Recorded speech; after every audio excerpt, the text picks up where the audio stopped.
What I got, you can't buy. It resides between my eyes. Walked through the fire, came out better on the other side. See, life's like a beach if you find the sand. And right now, I'm feeling like 100 grand. You are listening to Inspired Insider with your host, Dr. Jeremy Wise. Dr. Jeremy Weiss here, founder of InspiredInsider.com, where I talk with inspirational entrepreneurs and leaders. Today is no different. I'm here with Joe Shelerud of AdAdvance.com. And Joe, before I formally introduce you, I always like to point out other episodes people should check out. And since this is part of the top agency series, there's an episode I did with Ian Garlick, who runs VideoCaseStory.com. And he talks about some of the innovative marketing that he does, and also that his dad did for a restaurant that was in Wisconsin. Joe is also in a very cold climate like myself in Minnesota. And they had actually live dolphins in their restaurant. And they weren't in Orlando, they were in Wisconsin. So just some funny stories there. Check out the one I did with Todd Taskey. Todd Taskey also has a Second Bite podcast. He talks about how agencies sell their companies to private equity and get a second bite. And sometimes their second bite is more than the first bite. So we did an episode on valuation and how agencies sell and everything like that. So that's a great episode as well. And this episode is brought to you by Rise 25. In Rise 25, we help businesses give to and connect to their Dream 100 relationships and partnerships. And how do we do that? We actually help you run your podcast. We're an easy button for a company to launch and run a podcast. We do strategy, accountability, and full execution of a podcast. And, for me, Joe, the number one thing in my life is relationships. I'm always looking at ways to give to my best relationships. And I've found no better way over the past decade to profile the people and companies I most admire and share with the world what they're working on. So if you've thought about podcasting, you should. If you have questions, go to rise25.com and learn more. Happy to answer anything that you have. We have a good episode people like is the 5 different types of episodes every podcast should be creating, right? And Joe has a podcast too, which we'll talk about as well. And just to formally introduce Joe, Shelerud is co-founder and CEO of AdAdvance, and they're a digital advertising agency and Amazon Advertising Advanced partner. And Joe's career is not your normal trajectory. Like myself, like my background's in biochemistry and as a chiropractor. Joe took the hard route of engineering, which I would not wish upon anyone because I did take a lot of those physics-based calculus classes. But he pivoted eventually into the Amazon space after he started selling on Amazon back in 2014. And after scaling his own 7-figure brand, Joe and his business partner started their agency AdAdvance in 2017. So his company helps brands all over the globe grow and sell their products. And like I mentioned, he also hosts the Ad Project podcast about growing e-commerce brands. So Joe, thanks for joining me. Yeah, thanks for having me on, Jeremy. So talk about what you were selling on Amazon, because it has to relate to you. It relates to your industry that you're in too. Yeah, exactly. So it's kind of funny how you end up in these different areas. Like you're saying with biochemistry, like I'm coming from the chemical engineering background, and now I'm a digital advertising marketer on Amazon. and Who would have thought? Yeah. And so it's kind of funny to look back. How I got started in Amazon is I've always been tinkering on different businesses. I mean, even starting, let's see, I was 6th grade. So 6th grade was actually my first business. So it was right when the internet was coming out. I started this site called jokecity.com. Taught myself how to code, taught myself HTML, and plugging away on my little dial-up connection. And essentially I was just copying other people's jokes from other sites and put up these banner ads. And it was in the early days of the internet. Made a couple $1,000s off the ads and learned a hard life lesson that you had to pay small business taxes even as a child. The government came after you. Yeah. So, it's been one business after the next. And what's kind of fun, and I really enjoy doing podcasts like this, is, you can always start or you can go on like what we're doing right now, but it's kind of fun to talk through the journey. So on the Amazon side, well, stick there for a second, Joe. So what happened to Joke City? Did you just let the domain lapse? What happened with it? That's a Yeah, pretty well, good domain. I feel like you could have done something with that. yeah. So it was joke hyphen city. There's a little hyphen in the It's middle. fine. Yep. And so back in the day, I had to save up my allowance, and it was like it was over $100 to register a .com domain, and then the hosting fees were not insignificant. So there was a lot of money going to that, and then it. I was into basketball, and then I played drums at the time. And so I made a hard life's priority switch that, I had to focus on my sports career. Got it. And so the site kind of lived on for a while, but then the hosting costs got too high. So that one died. Yeah. And then I don't know, it's kind of funny to just talk through. There's been so many different building blocks that have got to this point. Like when I was in college, I was really into brewing beer at home. I was doing that with a roommate. And so we started this business called Brew All Grain. And what it was is this temperature controller where the liquid would flow through, and then it goes on top of the grains, and then that extracts the starches and all the good stuff for the beer. And so we made these little like home controllers. And we built a website, we got our LLC, we got a bank account, we did everything. Then we built it, and we said, I wonder what happens if this like plugs off and the water stops flowing through. Plugged it off, and within a minute it was smoking and on fire. So it was like, okay, probably not ready for the big time yet. And so, that one failed, literally started on fire. And so, there were various other e-com businesses that came and went, but one that stuck was I heard about this thing on selling on Amazon. This is back in 2014. And so initially I was trying to think through, okay, what's key products that I could sell? As an engineering nerd, you go through organic chemistry class. And with organic chemistry class, there's these 3D models you get. And you can kind of map out different formations of molecules. So it's kind of think of like Legos for nerds, where you can build these little molecules. I probably but bought helps those give you off the 3D Amazon. structure.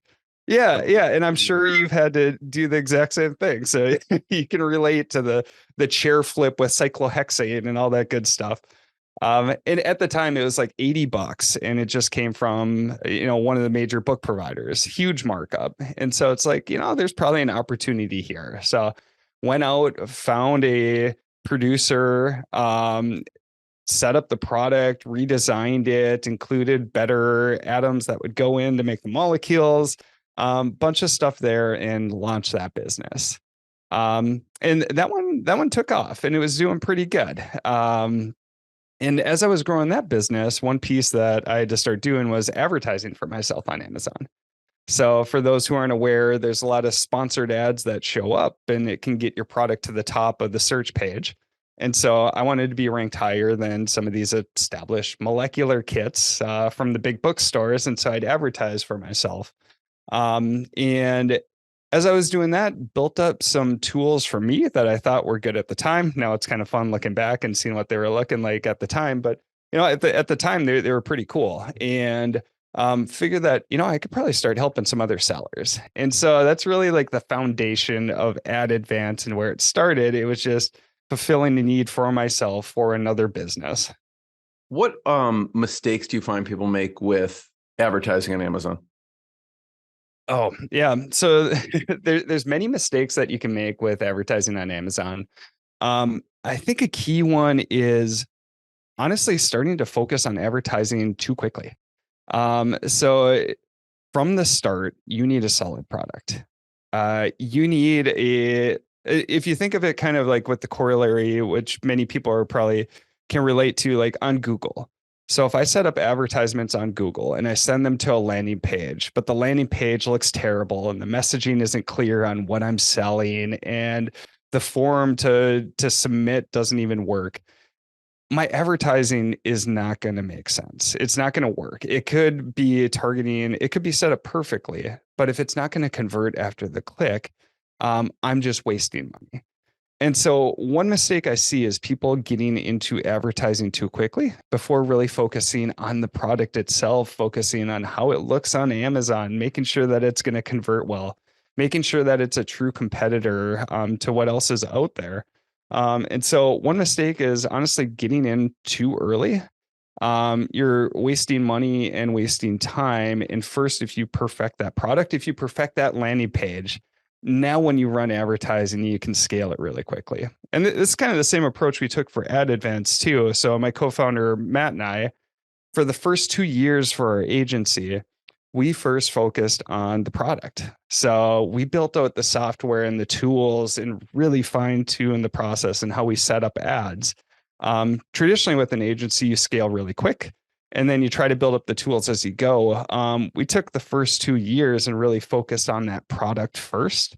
And then at that point, now we've got it. It's a repeatable process. It's working really well. It's tested. Now we can start to scale it. So kind of same corollary there.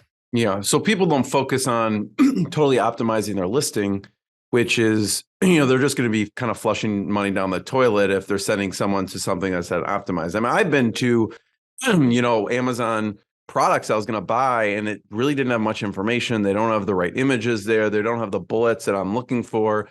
And I just bounce off of that listing as a consumer standpoint. There's certain things I want to see. When it's totally optimized and it's answering all my questions, I buy it. Right. So from you meet Matt, how do you meet Matt? And then I'd love to hear, you could have just kept going with the Amazon business and you decide to start an agency. So how did you meet Matt, first of all? Yeah. So I was actually, when I was doing the Amazon business, I was still working full time actually as a project manager. So another career shift away from like traditional chemical engineering. Matt was doing financial analysis. And so one key skill set I have is surrounding myself with the right people, and trying to be aware enough of where my strengths lie, but also really focusing on where my weaknesses are. And so I'm good at scaling systems. I'm good at building out the structure. What Matt is really good at is the detailed implementation. And so I saw him doing this where he was building out financial models that we could all use as product managers and kind of rolling this out to our entire org. Knowing my skill set, it's like, okay, I'm going to need somebody else there with me if I really want to build this. And so I sat down with him and pitched the business, and he was really skeptical from the start, in all honesty. And so I did do pretty good to lay out my groundwork and my case for, why this was an idea, why it was an unserved need. And finally was able to sell him. And from that point, like the two of us together, Joe, that you think that pushed him over the edge? The skeptical, because I think anyone listening, like they're always trying to recruit. Sure. Whether it's a small position or a big position or a partner or an advisor or investor, what pushed him over the edge? Yeah. I think it was a combination of two things. And one was painting the vision on where we can take this, while also making sure that it seems attainable to the person that you're talking to. And in all honesty, the forecasts that I had that I presented to Matt were probably a lot lower than I thought that we could take the business, but I also wanted it to seem achievable to him, just coming from the outside and not being as familiar. And then the other piece is just trying to limit the risk as much as I could to. So in that instance, I wasn't asking him to quit his full-time job and jump into this. We set it up where we were able to start as a side gig, start building this up. And again, building that foundation and not being so focused on growth from the start that we could take our time to get it right on the front end. And then at that point, once we got to that system that we had that we could scale, now we could really invest, build out the team, and take a lot more risk and, and jump in full time. At what point does Matt decide I'm going to jump in full time? Yeah. So we both quit our jobs, and it was it was a scary situation too. Like, just for like personally for me, I was a project manager, solid job. My wife's a nurse, a labor and delivery nurse.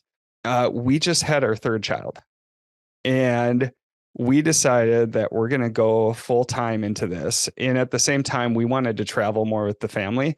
And so a key driver was my oldest son. He was getting to the point where we had about 2 years before kindergarten started. We want to travel around and we want to just invest full time in this thing. So both myself and my wife quit our jobs at the exact same Your time wife too. with a 6-month-old and two other older kids. And so it was definitely a leap of faith. And the key thing that let us do that is we built the system, but then we were able to continually build on that. And I think one key thing is that we've always had clients from the start. And so it's not like we were building this in a vacuum. And so one key to success that I've seen is just jumping in and trialing it. You may not have everything figured out from the start, but you're going to learn so much more quickly when you're getting that real-time feedback. And throughout the process, still being fully transparent on, what your skill set is, where you're at with it. Like even today for clients, like there's new features rolling out all the time. And we'll be totally transparent, be like, hey, this is brand new. We haven't tried it before. And as long as they're in it for the test and to learn quickly, it's great. And so the key thing for us that allowed us to do that is we had clients from the start, we had a proven model, and now we just need to invest more time and go in full time on this. And it's worked out pretty well. Did you have a goal, Joe? Like, I want to reach this certain, revenue level of the business before I quit? Yeah. So we definitely had some financial milestones too, where we're a little bit more conservative. We bootstrapped our businesses from the start, so we've never taken out debt. We've been cash flow positive from the start. And so that was another key piece is like, all right, let's build up our savings to X. So we've got a couple of years of runway on this. And if it doesn't work out within that time period, you do those worst case scenarios. And it's like, all right, this doesn't work out. All clients leave right now. We have this amount of time to figure it out. And if not, worst case, we can probably find pretty solid jobs again. Yeah. And so, yep. Nurses, I feel like, can for always us, find a job. That is my fallback. Like, yep, I'll stay at home. You go exactly deliver babies. I mean, God bless people who do that, because I remember in that labor and delivery, I'm like, I don't know how you do this. You deal with screaming people. It's chaotic all the time. Your wife must be like a patient person. Yep, very to deal with me. Yeah, you have to be very patient. So I lucked out there for sure. How did you get your first clients? Yeah. So first clients that I got was on this platform called Upwork. And so it's a freelancing platform. And so for the initial clients I had, it was really pitching it on, hey, here's my skill set, and I'm a seller myself.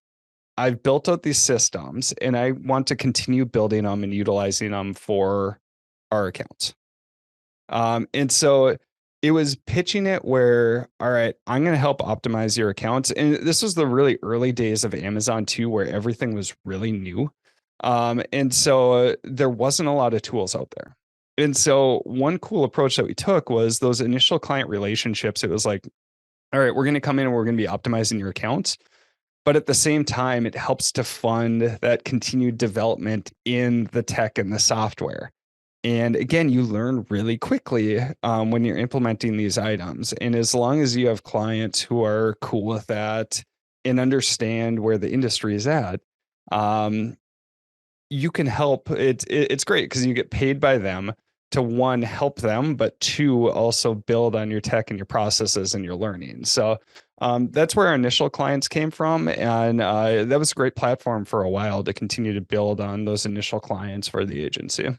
Talk about differentiation for a second, Joe, because if you're familiar with an Upwork, I mean, you have people from all over the world on Upwork with varying degrees of skill sets and varying degrees of pricing, right? And some people, I don't know now if that's the perception, but some people go to lower priced people. Some people want US based higher, if it's a higher quality. How do you differentiate on that platform when there's all these options, a marketplace of workers? Yeah. So on that platform itself, I think it was trying to differentiate the technical ability and then also the process and the system that went into it. And I mean, what you're highlighting is exactly what we're seeing for the industry today. And it's actually a lot stronger today because there's so many more options. And so we had to constantly gut check ourselves on how are we truly different. some ways that we differentiate ourselves now is with the software and the tech that we've been able to build up, we're well known for being able to go a lot deeper than our competition. And we can say that, but we like to demonstrate it. And so we always take an education first approach to how we do our marketing. So like whether it's like LinkedIn posts, we do a ton of LinkedIn posts, or the podcast, or different videos or walkthroughs. We're constantly sharing what we're up to. A lot of our competition is a little bit more, they hold it a little closer. Whereas if we find something new, we're sharing it right away. There's pros and cons to that approach, because one is people follow us and then they see what we're doing, and then it's a lot easier to copy as you go. But our take on it is that if we're not communicating what we're doing, how's anybody going to know about it? And others are going to figure it out. It's not like we're the only smart people in the room. We may be a lot quicker and we may have the system and the structure, but other people are going to figure it out eventually. So we might as well communicate it out and be those people that people turn to try to find what's new, what's cutting edge, what's some really cool things that we can do. How can we implement this data? How can you take this really complex spreadsheet and turn it into something easily actionable for a seller who doesn't have all day to spend on advertising? And so that's one key way that we try to differentiate ourselves is through the education. But to do that education, you also need to be leading to be able to demonstrate that. And so it's really a focus on the tech being first, and then using that as a platform to educate people. So I love that, Joe. Talk about some things that you've shared that maybe you were even hesitant to share because it could have given you an advantage, but you decided to share anyways for education's sake. Sure. Yeah. I mean, so let's see. There's been multiple.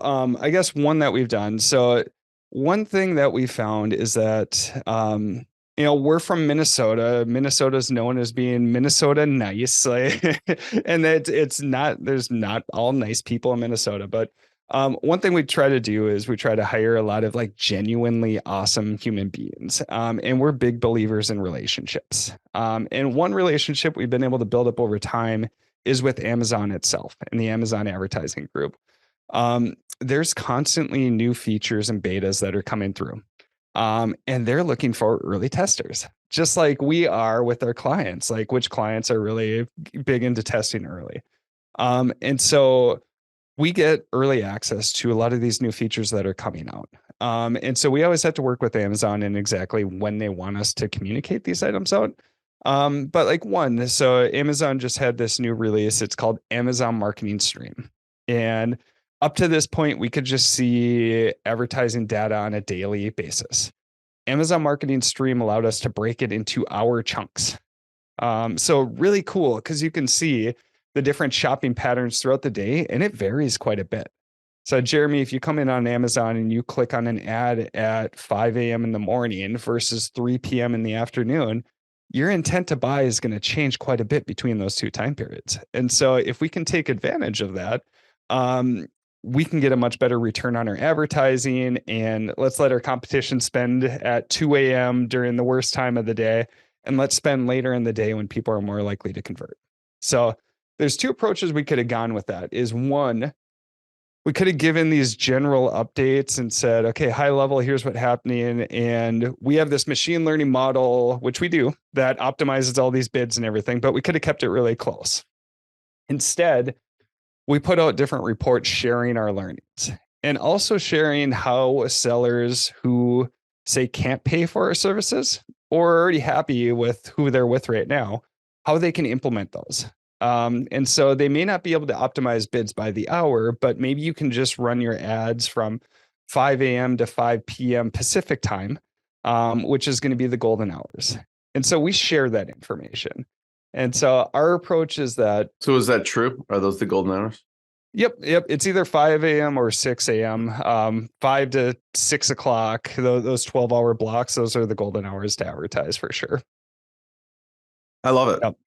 I'm wondering, you stay current, you go to different conferences like Prosper Show. What conferences, I mean, in addition to Prosper Show, do you attend? I'd love to hear maybe some takeaways from one of the conferences.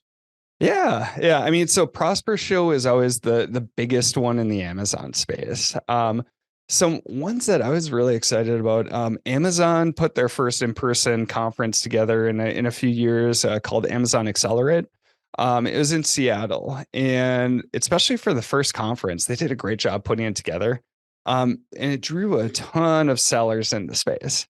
And so it was so fun from that perspective to just talk and sit down like seller to seller and have the conversations. Because for some of these other conferences, it's gotten pretty vendor heavy. There's a lot of people like me walking around.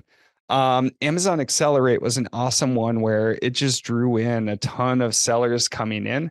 And you just didn't get that vibe like everyone was trying to sell you something. So that one was great. There's Amazon Unboxed. There was Helium 10 last year that had the Sell and Scale conference. Sounds like that one's not going to be coming up this fall, but that was another really good one.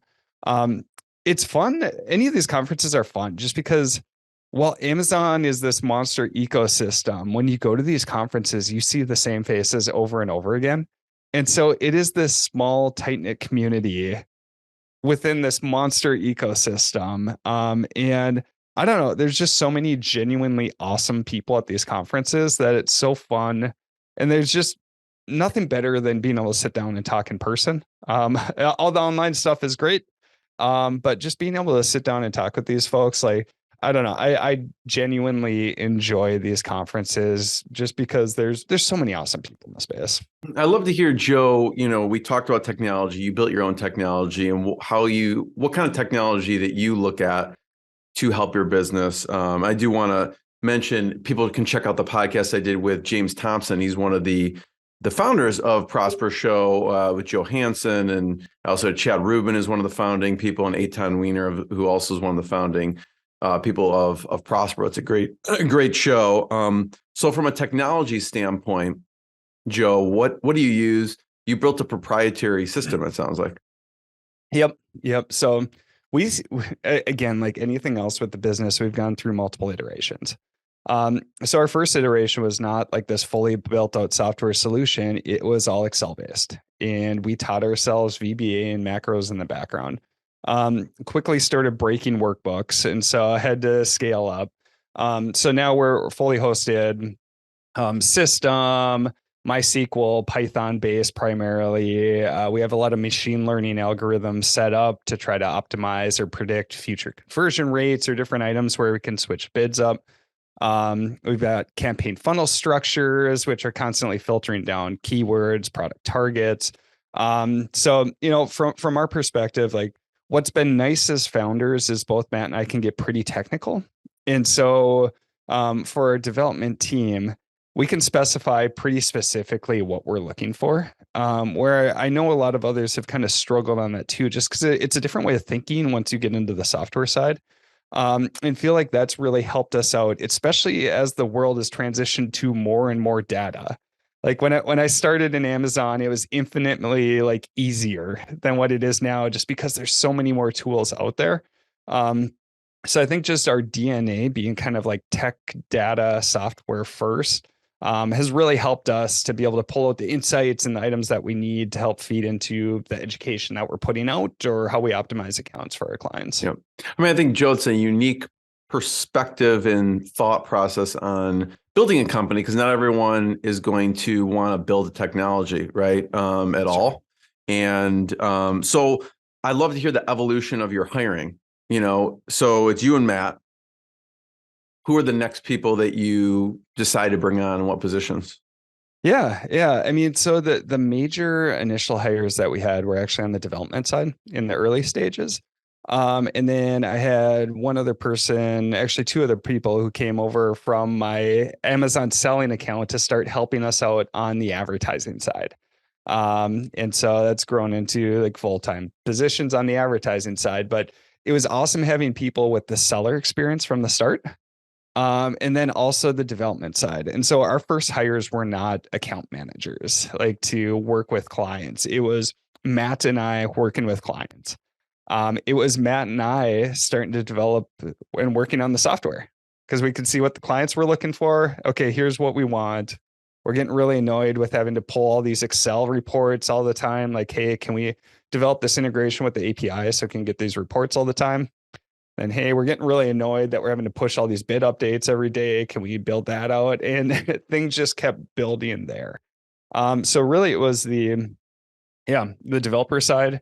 It was bringing up over a couple people from my other team on the seller side, and then at that point, it was a couple of years down the road that we hired our first account manager here in Duluth, Minnesota. And since that point, we've taken kind of a unique approach where we just hire locally. We're definitely going against the grain where, those initial folks on our team are working remotely, but everybody else who is new is actually in the area in person in the office. So definitely taking a counter approach to where many people are going with remote work right now. So what made you decide to do that? So the key thing is we went through a couple of solid tests through the COVID period. And I guess the initial test that we had is initially we were a remote company, especially as my family was traveling and Matt was working here and also traveling. Matt and I would get together, say like once a month, and we would sit down for that day in person. And the breakthroughs that we would have in that single day just completely blew away the rest of the month. And it was really eye-opening. And I don't know what it was other than just being in person that whole time and giving yourself enough time to really like reach those next steps. Maybe that's what it was. But it was at that point where I was personally really hesitant. I love the remote side. But we ended up working at kind of like it was Regis. It's kind of like a WeWork spot here. I was just in one in Arizona. Yeah, it's great. Sure. Yep. And we rented our first office, and it was this 10 by 10 office where Matt and I were sitting in it every day together. And that's where the business really started to take off, is once we were in person.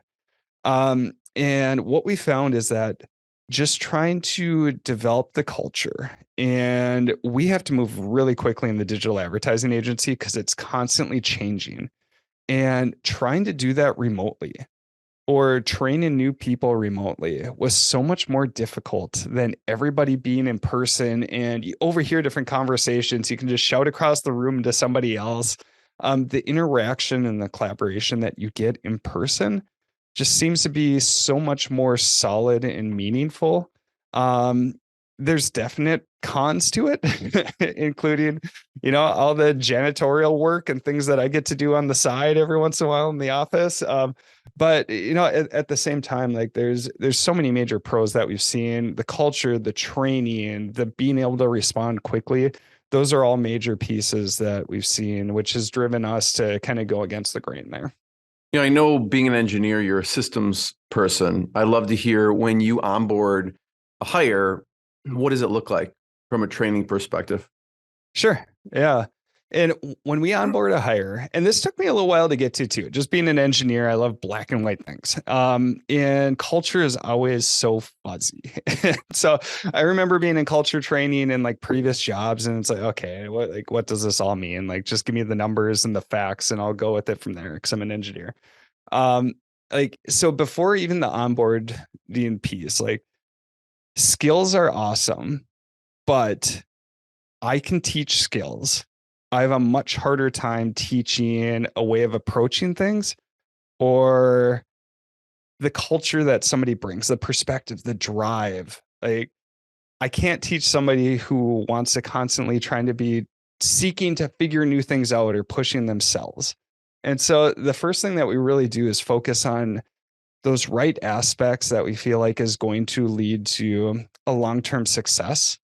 And then we know we can build on the skills. And so when they get in the office, like, we have a very structured training system.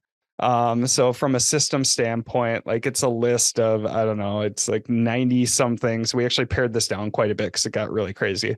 But it's 90 some things that we need to go through with them. We assign every new person a mentor. And with our collaborative culture, one key thing we really try to do is get them as much experience as we can early on. Because without that hands-on experience, it's really tough to tie these concepts together. So our perspective is jump in, let's get going. And as you work through things, you're going to get up to speed so much quicker than sitting in a training room for 6 months and then trying to come out once we decide that we've reached that elite bar and then start actually going through it. So we jump in really early, obviously with major oversight, and we have our mentors and our managers, and we have Matt and I that are in different parts of the training. But our key perspective is like, let's have the structure, but at the same time, let's get ways that they can get their hands dirty really quickly. And that's going to really help to connect the dots for all these different pieces where if you're just sitting in a classroom environment, it's going to be much harder to try to tie everything together. Yeah. Joe, how do you, from a hiring perspective, how do you hire for the approach you want and drive? What do you build into that hiring process? Yeah. I mean, so one unique thing is that most of our hires have been directly recommended from people within our organization. And so, I mean, it's a good thing, one, that people would feel confident to recommend our organization to their friends. But two, people who are here know what it's going to take to succeed. And we have a very fast moving work culture. We have a very transparent and open work culture, and some people will thrive in that, others will not. And so that's the initial stage, or the initial step is reaching out to our network here and seeing who's out there that's looking for a role change that we feel like would be a good fit. And so if we get that recommendation internally, we're already feeling a lot better, really good about where we're sitting from the start. And then the key items is just really, we do a lot of behavioral interview type questions. And this is pretty standard, but we really try to tune them towards our work style. So from the engineering standpoint, like Matt and I can be pretty blunt with each other, and we feel like it just kind of cuts to the core of the issue right away. Sometimes we have to be careful too, because, there's these emotion things that tie into it. Yeah. And so like, we try to dig into like, okay, how well can people take feedback? Like, give me instances where you're truly driven. Give me instances where you took that extra step when you didn't have to. Give me instances where you supported the team where you weren't expected to. These are all items that we're looking for and that we need for our culture to thrive. And so we really try to dig deep into that. And if we're not, some are always a slam dunk where it's like, okay, I know these are definite and they're good, but there's others that are a lot more of a question. And so then we'll just sit there and we'll just focus on those areas until we feel like we have a solid understanding on, all right, in taking feedback or in that drive or in that collaboration. We'll dig deep until we feel like we have an understanding, and sometimes explicitly ask or state in the interview too, like, here's my key concern, my question. Do you have other examples for it? So it's digging deep, but then knowing where our values are to try to dig deep into each of those. Yeah, thanks for that. I love that. The behavioral interview questions is really helpful. You mentioned when you're onboarding someone, you may have 90 items or whatever it is. I'd love to hear what your tech stack looks like internally from an agency standpoint. What are you using from project management and other tools internally? Sure. Yeah. So we use like an e-learning system. We're within the Zoho platform, and looking at a lot of these, they're all pretty similar. So we were using that for a while. We found that it got quickly outdated. And so we actually took a step back. And so for our training program, it's not this complex technical training program whatsoever. It's a list of major topics. And then if we have resources put together, here's where it's at. But if not, you're sitting down and you're talking with somebody about it, and they're explaining with real life examples, hopefully what they're doing today, on how these tie in. So from a tech perspective, it's probably going to be the least impressive side of our business. But it's the structure that goes into it. And then it's that personal connection. We could have these awesome training modules for everything, but Some people really resonate with them. People like me do not. And I tend to zone out for a lot of those. And so what we find is more if we can sit down, and it takes a lot more person time. But we feel like that in-person time helps to scale long-term versus giving them all the e-learning, but then not having the concepts click. And so, yeah, it's kind of a structured set of topics. If we have resources available, we'll point them to those. But a lot of it is that in-person time. And then we always, like right now, we've hired, it's awesome when you can hire in at least pairs. And then you have two people at the exact same point in the training process too. And so they're a resource for each other because somebody might have grasped a topic, the other person didn't. So we've had a lot of success with that too. Do you still use internal communication tools like Slack, even though it's in person, or what do you use for those things? Yeah. So we were on Slack. We switched it to Teams just because we're very Microsoft based. Pretty much same thing. There's pros and cons for each. So we use that quite a bit for internal communications. And so being in the office, you have to respect that there's times where people need to just put their heads down and crank through things. And not everything needs to be walking up to their desk and just starting to talk about it. So Teams or Slack is great for kicking over those items. Hey, I had to share with the team, just an FYI, but I don't want to interrupt you. So we use that for all internal communications, and great tool, great spot for it, even though we're sitting right next to each other. There's many times where I don't feel the need to turn to the side and interrupt somebody. If it's just a quick update or things that aren't immediate. I love to highlight exactly what you do at Advance, and anyone can check out, obviously the website. It's adadvance.com. You had someone in the fitness space. And what did you do with them? Yeah. So we've got a couple fun like client examples. So one, I think I like this one so much just because it kind of reminded myself of me in my early seller days too. So we were connected on Facebook, and he was following along with the content that we were putting on. And at the time, he was working full time. His wife was working full time, and he was doing Amazon as a side gig. Just what I was doing too. And for him, what we really focused on is there's two major ad groups within Amazon advertising. So there's sponsored ads, and these primarily all show up on Amazon. There's a couple nuances. I won't get into those. But just think of the ads on Amazon to help you sell your products. And so this is where Amazon advertising started. And so with sponsored ads, what we can do is we can make sure if somebody types in a search term. So let's take like running clothes, for instance. If somebody types in running hat, we can make sure that your product shows up on top and gets more exposure by running this ad, the sponsored ad. So if you're on Amazon, you'll see all the sponsored ads popping up to the side. And so what we did with him is we worked to really scale his brand with his fitness equipment throughout these ads. And so whether it was targeting certain keywords or search terms, or targeting some of his competitors, you can actually put ads on your competitors' product detail pages. And if your products are better than your competitors, like his was, you can tend to start to draw more sales that way. And so through the advertising and all the efforts that he had, and, I'll just emphasize this, like we manage one small part of people's accounts. But we were able to help him scale to the point where he was able to quit his job. And then eventually his wife was also able to quit her job too. And so it was so cool and fulfilling to see that we were just even a small part of that. When you can look at this from a business standpoint, you can look at the dollars and the figures and everything, but this is people's lives and their hard work that goes into it.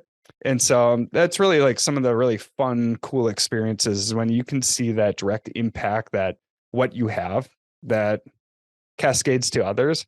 That's really a fulfilling piece. So that was a fun one where he was able to scale his business. Our ads were a small part of that helped him build that up. To where he and his wife could quit their jobs. So for you, what does an ideal client look like for you? Yeah. So it shifted over the years. So initially we were really focused and only focused on people selling on Amazon. So there were these sponsored ads, and really the only way to use them were people selling on Amazon.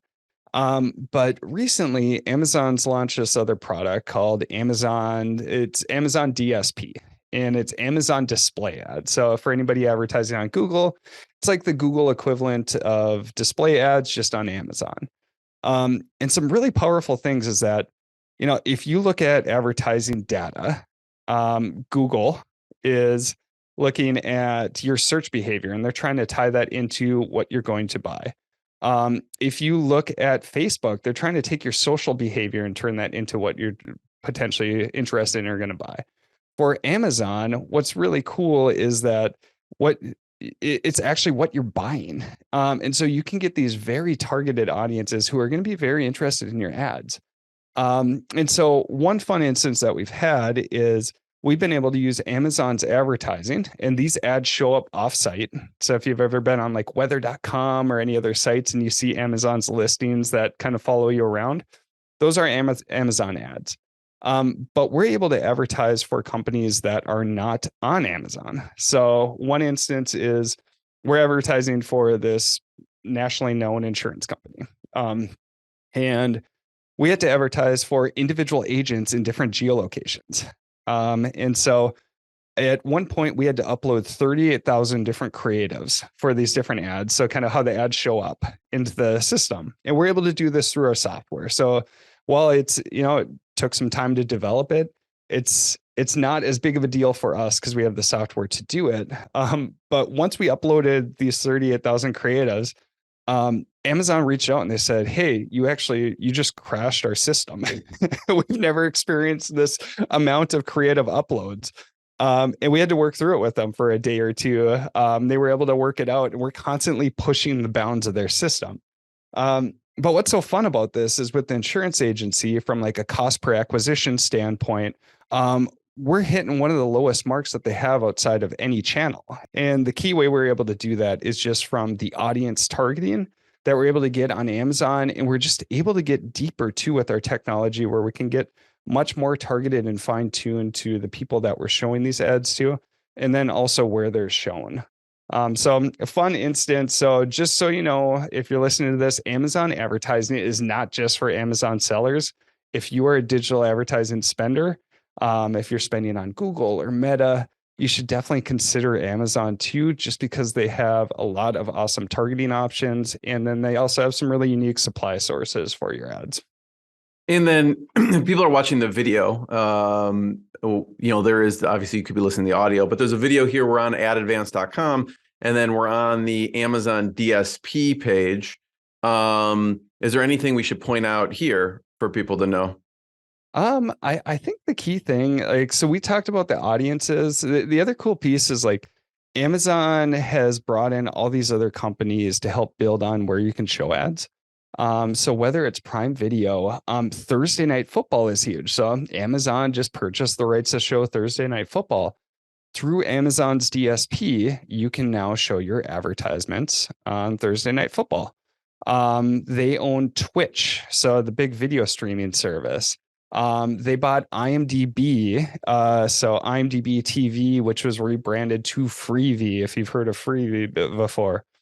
So there's a ton of different sources where you can also show ads on Amazon, using Amazon's platform. So not on Amazon, but using throughout their other companies. So lots of cool ways to utilize the platform. And I think a lot of people just don't understand that you can advertise with Amazon ads, even though you're not an Amazon seller. I think once more people determine that, they're going to take full advantage of the platform. I love it. Joe, first of all, thank you. I'm going to be the first one to thank you. I want everyone can check out advance.com to learn more. Check out more episodes of the podcast. And thanks everyone for listening. Thanks, Joe. Thank you, Jeremy. This is awesome. What I got, you can't buy. It resides between my eyes. Walked through the fire, came out better on the other side. See, life's like a beach if you find the sand. And right now, I'm feeling like $100 grand.